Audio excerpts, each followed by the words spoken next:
Nagbigay ng pahayag ang ilang mga top sports officials ng bansa patungkol sa naging kabuuang kampanya ng Team Pilipinas sa katatapos lang na 33rd Southeast Asian Games sa Thailand. Para sa detalye, narito ang report ni Paulo Salamatin.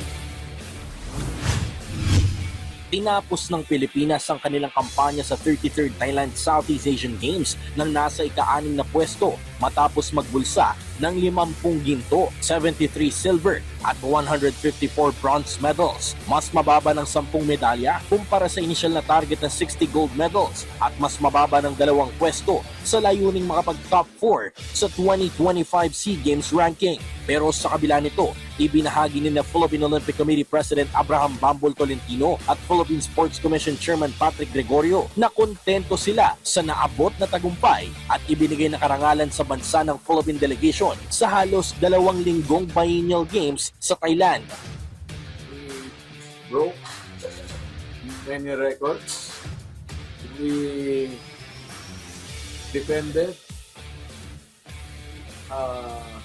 We beat their games. Yun ang importante dun, yes. We beat their games. We defended our games. Yeah, ganun lang kasimple. Kaya bonus na nga yung yung goal ng football yung talon ng Thailand. Yes. That's it.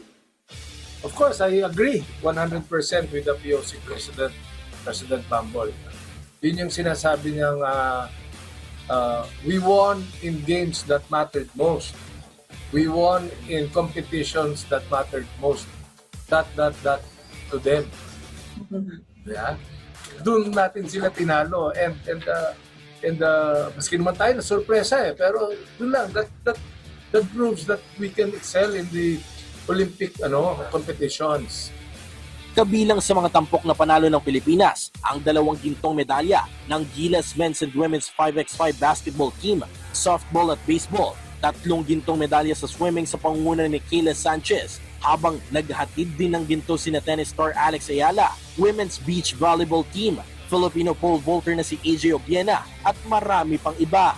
Iginit din ni Tolentino at Gregorio na ang bilang ng mga bronze medals na nakuha ng Pilipinas ay isang positibong senyales para sa hinaharap ng Philippine sports.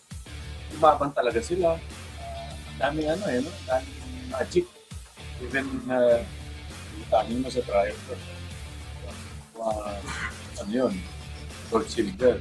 Definitely sa individual, hindi lang pero nangyari. Tinulang tayo. Kung gano'n, dapat pala, may sarili tayo chef doon.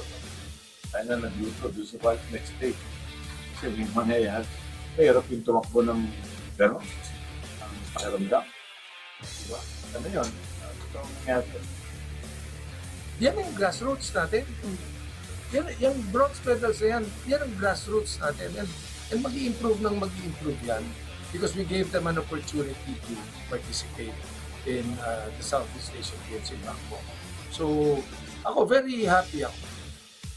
Samantala, hinawakan ng Thailand ang pagiging overall champion matapos magtala ng kabuuang 233 gold medals, 154 silver medals at 112 bronze medals. Paulo Salamatin para sa Atletang Pilipino, para sa Bagong Pilipinas.